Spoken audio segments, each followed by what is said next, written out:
guys, mayroon ba kayong mga ganitong klaseng speaker guys? Yan, no? Mga speaker ng ating mga component dati, no?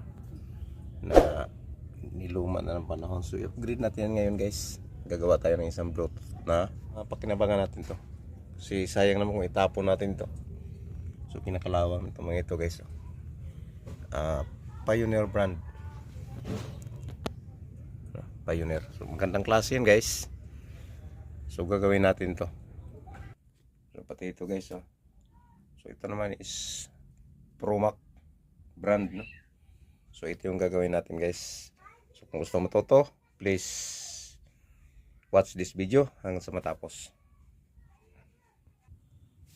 So ang kailangan lang natin guys ng mga gamit nito, no? So ito pala guys, ano to, no? Dati na palang kinabitan to ng isang amplifier na maliit. So yung amplifier nito is maliit. May mga out na siya ng speaker dito, no? Yan. Yan yung nakakabit dyan. So siguro consume to ng 12 volts.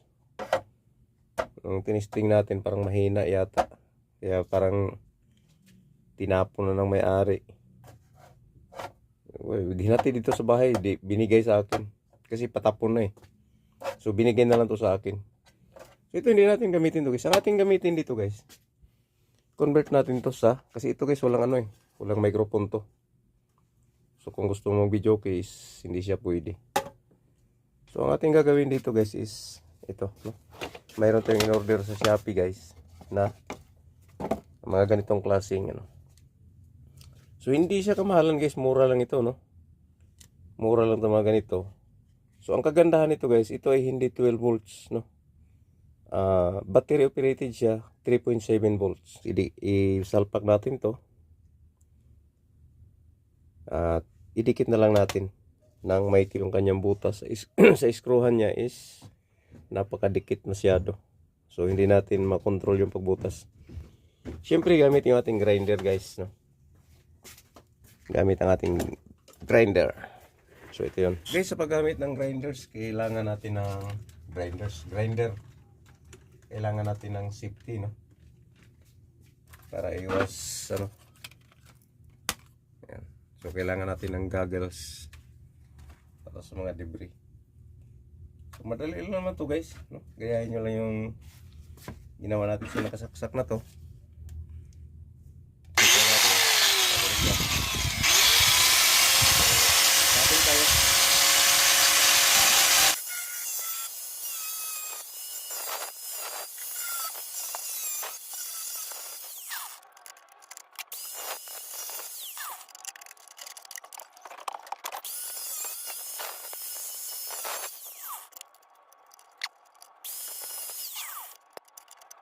Pero at least may ipasok lang natin.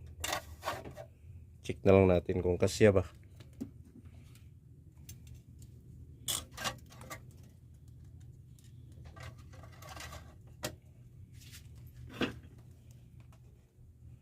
So ganyan yung kanyang itsura guys, no? So kasya naman siya. Siguraduhin lang natin na walang nakadikit. So tama lang siya.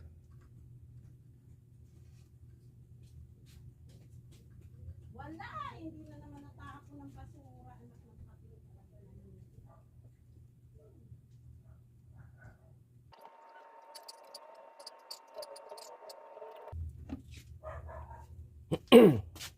So yun guys, sinabit na natin, no? Ito yung dati niyang linya ng speaker. So ito wala nang gamit to. Tanggalin natin to. Ito yung kanyang power supply guys. Ano lang naman to, no? 3 volts, 3.7. So subukan muna natin guys sa 3.7. Maghanap tayo ng battery dito guys. Mga luma muna ikabit natin. Yun, naputol. Putol yung testing natin. Pero 3.7 siya guys. Pero ang gagawin natin guys, instead na 3.7 siya na nag-iisang battery, pwede natin siyang lagyan ng dalawang battery. na ganito, no? Pero sa akin gagawin, dahil marami akong 21 volts guys, no? Mga ganitong ano mga ganitong battery. So 3.7 siya. Itong battery ang gagamitin natin. So ito mahalaga guys kung paano gawin to. Panoorin nyo guys kung paano gawin to, no? Gagamitin natin ang 21 volts, no? Na pang ito yan, no? Magamit dito. Bigyan ko muna kayo ng clue guys. Kuha tayo ng battery na isang piraso, 3.7. Nagtatago yung ating linya. Yan. So itong linya na to is ito yun. Ayan. Ayan. So yun yung linya niya. 3.7. So ngayon, subok natin muna sa nag-iisang battery. Mayroon tayong mga battery dito guys. Hanapin na lang natin yung ano, mga sira to guys na battery, no? Check na lang natin kung saan yung good. So isang battery lang.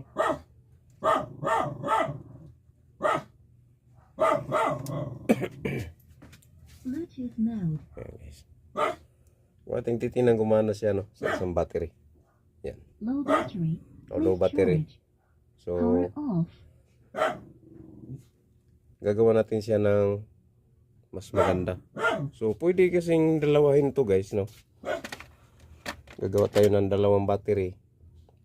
Pero mga bago ang gagawin natin guys. Meron tayong bagong mga battery dito. Naka-stack yan. Pwedeng dalawa or tatlo. Depende na lang sa BMS na gagamitin natin. Pero sa kaso nito guys, ito ang gagamitin natin. Ano ang kailangan natin para magamit natin? Gamitin natin to. So kailangan natin to guys, no? Kailangan natin to para sa kanyang okay. So panoorin nyo guys hanggang matapos.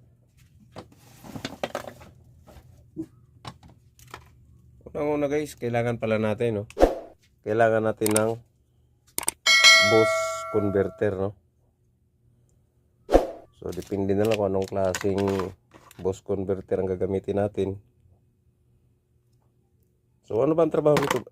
Ano ba ang trabaho nito guys, no? From 21 volts i-down natin siya to 3.7. Pwede rin siya i-down ng 12 volts. Pwede rin siyang itaas sa 21 volts, no? Hanggang 30 volts yata ito, 36 volts. So from 24 volts at 21 volts, gamitan natin ito, magda-down siya ng 3.7. So kung ang inyong pag-apply ang gamit is mga ganito, mga 12 volts, pwede nyo siyang gamitin for 12 volts, no? Panoorin nyo guys, gagawin natin. So sa color code guys, itim sa ating mga positive. So makikita natin dito yung mga negative positive dito sa ating in at saka out, no? In at saka out. Makikita natin dyan yung ano. So lahat ng negative is black. Soldering lead.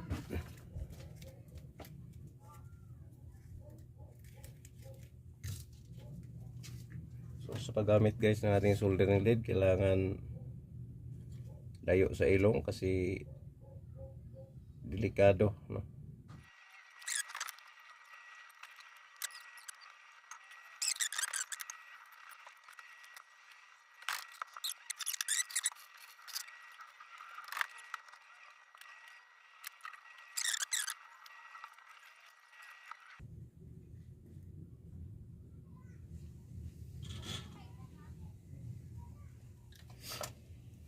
So yan, nakabit na natin to guys, no?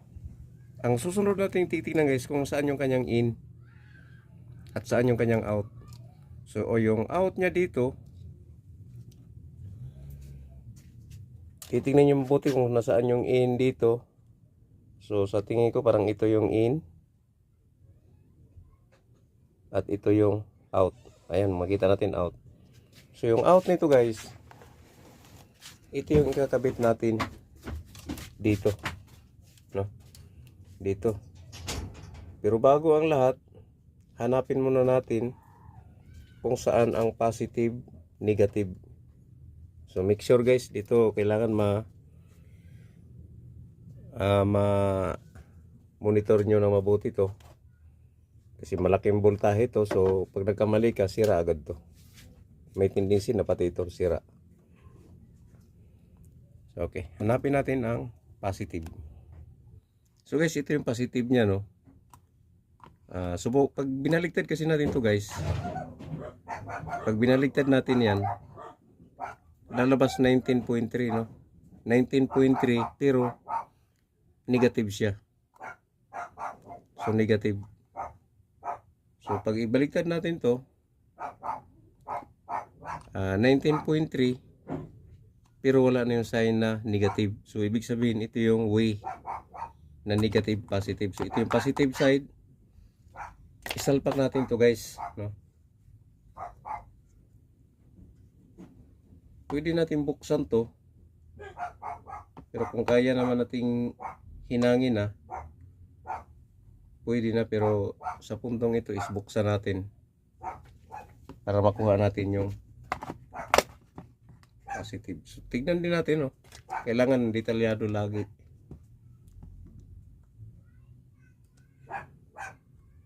Ayun guys, oh. Pagka sinaksak mo siya, kaya ito ay isang importanteng malaman nyo guys, no? Pag sinaksak nyo siya, nandito na side yung ating positive. Ayan.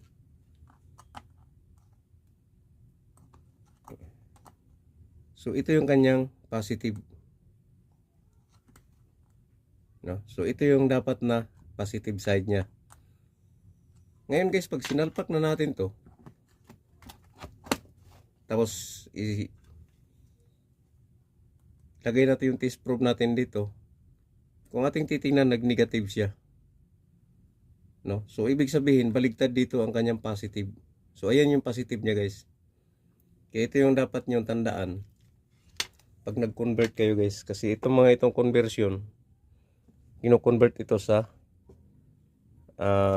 iba-ibang brand, no? Depende sa brand na gusto nito. Ito kasi pang ano to, universal to. Sa mga makita ginagamit to, universal. Kaso pagdating na sa conversion, kino-cross na nila yan kasi iba na yung setup doon sa pinaka drill. Kaya ito yung ating positive, no? So dito tayo magkabit ng positive. As usual, positive, positive.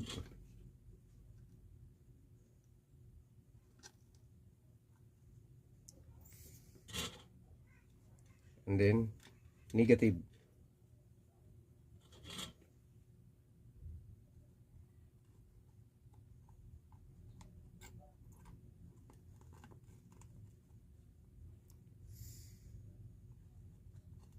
Yan. So ngayon, dito tayo mag-test ngayon guys, no? Salpak na natin to.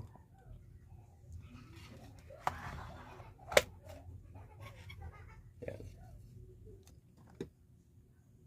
Kasi ito guys, may clamp to para firmis siya, no? Yan. Kagat na lang natin. So 19.3 siya. Adjust natin to guys. Itong maliit na screwhan na ito, adjust natin. So bumaba na siya, 17, 16. So pihit lang ng pihit guys, no? Yan, tulad yan guys, kung mayroon kayong 12 volts na mga gagamitin, so pwede nyo iset sa 12 volts yan. From 18 volts to 13, 12. So dahil ang kunin nating voltage guys is 3.7, babaan natin ng babaan. So 9 volts siya. Tuloy-tuloy lang sa ikot guys, no? Counterclockwise ang ikot guys kung gusto mong pababa. 6. Nag-blink na yung ating tester, indication na shutdown na siya. 4.2. So kunin natin yung tamang sukat niya guys. 3.6, 3.7. So na-reach na natin yung 3.7. So ibig sabihin guys, itong lumalabas na ito is 3.7 na ito, base sa tester. Ngayon kung dito natin siya sukatin, nananatili siya sa 19 volts, no? So sukatin ulit natin doon.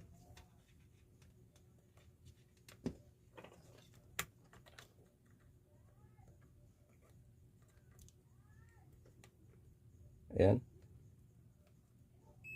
19.3. So malulubat na siya guys, no? Kailangan nating i-gisingin ulit, no? Ayan. Hindi magkasya. So yan yung kanyang voltahe guys, no? 19.3 kung dito natin siya sukatin. Pero dahil sa ating boost converter na pinapalabas na dito is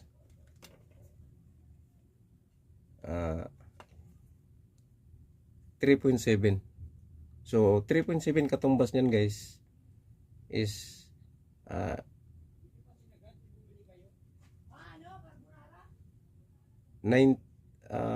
tawag nito. Yan, 3.7. So pwede na siyang gamitin guys para sa mga maliliit na bagay na pwede nyong paggagamitan. So bunutin natin to for safety. Yes. So naisit na natin siya, no? Huwag na natin galawin yun guys, kasi naset na natin yan.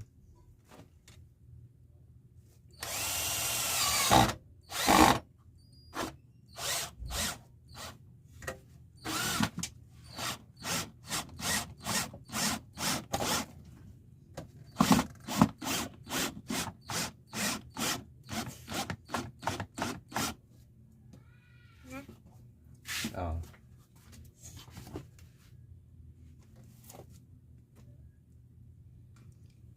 So yan na siya guys, no? Kinabit natin. Ganyan na yung position niya guys dyan. Kaya ang gagawin natin is ito. Guys, never kayong gumamit ng ganito stick glue. Kasi ito kasi guys, ito umiinit ito. Umiinit to. Tapos ito natutunaw to pag mainit. So nababasa yan minsan na nasisira. So ito na guys ang ikabit natin. Yan. So hintayin natin matuyo siya guys. Check muna ulit natin. Baka nagbago habang ginagalaw natin. Yan. So nakakabit na. Check ulit natin. Gisingin lang natin yung ating tester guys.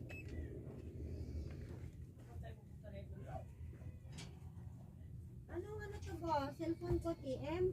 Globe. Globe yan. Ayan guys, 3.7. So safety siya para sa ating ito. Safety siya guys. Okay na. Kabit natin.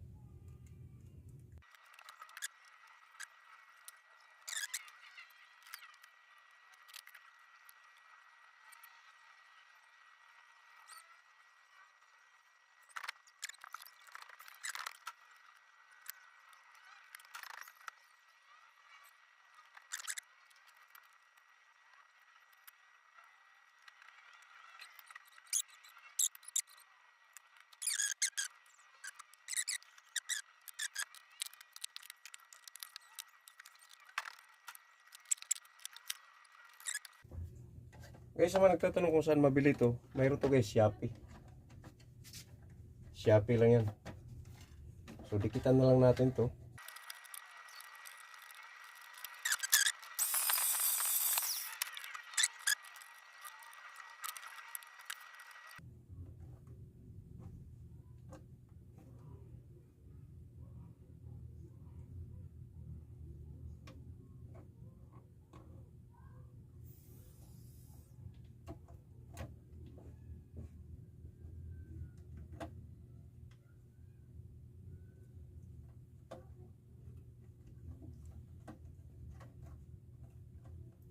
So mukhang hindi siya didikit guys, ano.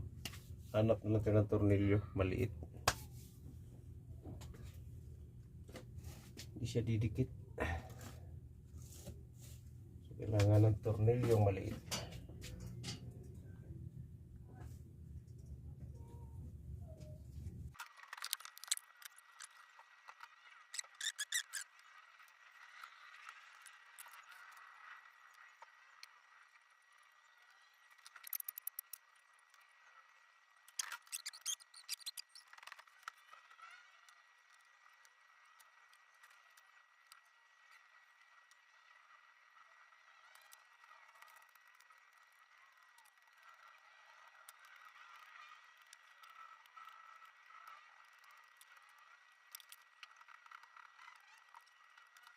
Ganda tignan, pero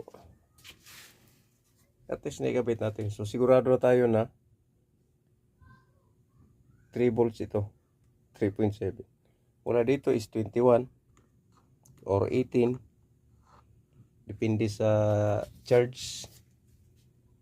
And then pagdating dito is 3.7 na. So subukan natin guys, no. So bago natin final, subukan ulit natin sa panibagong ano. Check natin. Yan. So ganyan yung itsura niya guys, medyo umbok sa likod, pero pwede mo nang dalhin sa beach.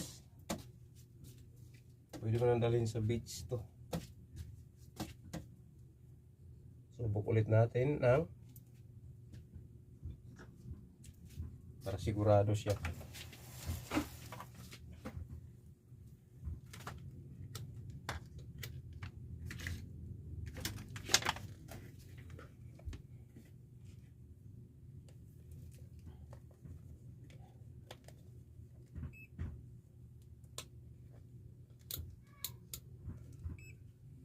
Yan.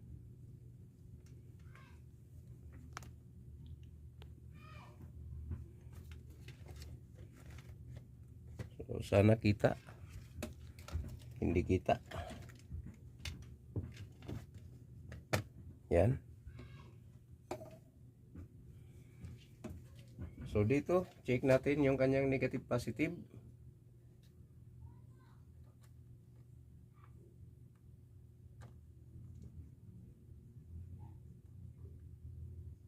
Ah, 19.3. Kita ba? 19.3. Tapos dito sa kanyang out na, ayan guys, 3.7, no? 3.6, 3.7. So okay na siya. So all goods na siya. Ngayon guys, susubukan na natin. Kasi yun naman, hindi naman siya pwedeng pagandahin, ha. At least luma to. So kung may mga luma kayo guys na mga speaker, DIY na lang to, dinalawang speaker na lang to dito para isang box na lang. So itornilyo muna natin to para walang kawala to.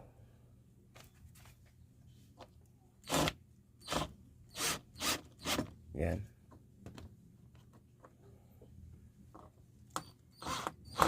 Mga biak to pala to, mga ano nito.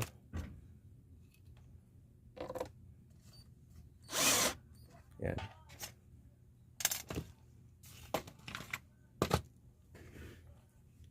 So isang maliit pa na. tornilyo.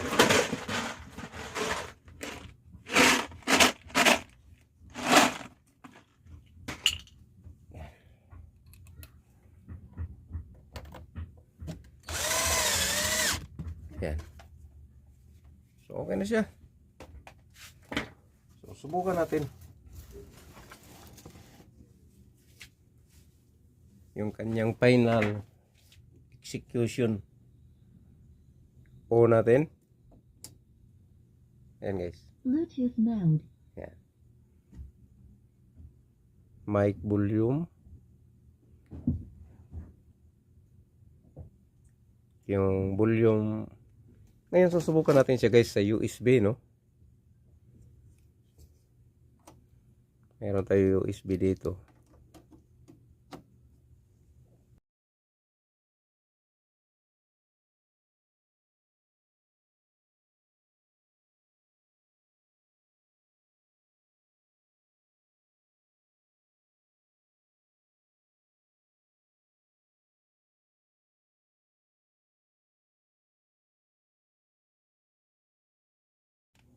So okay na siya guys. So yun lang guys, no? Para sa update. So kung saan kayo makabili nito guys, sa Shopee mayroon to, no? Pili na lang kayo. So marami doon, may mga 12 volts, may 24 volts. Ito guys is pinili ko to is 3.7. Para sa hindi siya masyadong consumable sa battery. So isang battery lang na ganito gagana na siya guys, no? Isang battery lang na ganito gagana na siya. So yan yung setup natin dyan.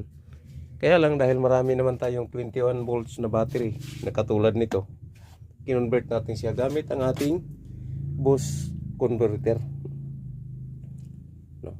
Boost converter from 21 volts to 3.7 volts.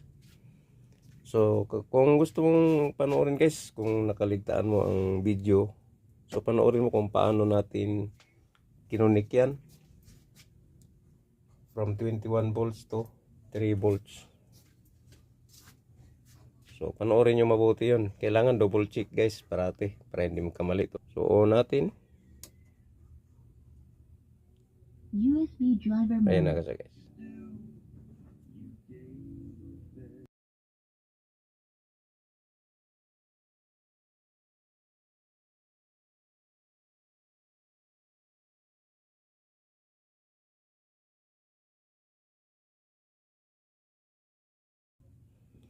Okay guys, thanks for watching guys. At sa mga hindi pa nakapag-subscribe guys sa ating channel, hingi ako guys sa inyo ng isang subscribe, like, at kung gusto nyo i-share guys ang video ito, i-share nyo na guys. Malaking tulong to para sa katulad nating maliliit lang na content creator. So kung gusto mong malaman kung paano kinonvert to, so isave mo yung video guys, tapos panoorin mo kung paano nag-adjust nito. Sa mga datihan, hindi nyo na kailangan to. Alam nyo na to. So, ito namang ating video guys, para lang to sa mga baguhan na gustong mag-DIY ng mga speaker na mga component nila na sira na yung component. Tapos yung speaker hindi na gamit. So, magagamit nyo guys ganito. Napakagandang tunog guys, oh. Kung inyong pakinggan. USB driver mode. Hindi nga lang siya gaanong tuwid guys, pero hindi naman kailangan yan kasi hindi tayo eksperto guys pagdating sa ano.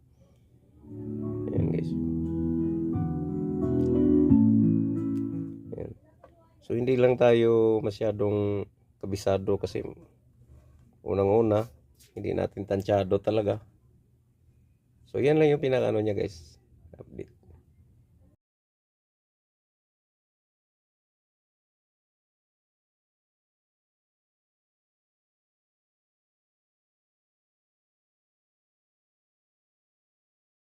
Okay guys, thanks for watching guys. I love you, bye bye, and God bless. Until the next video, abangan nyo guys. Thank you.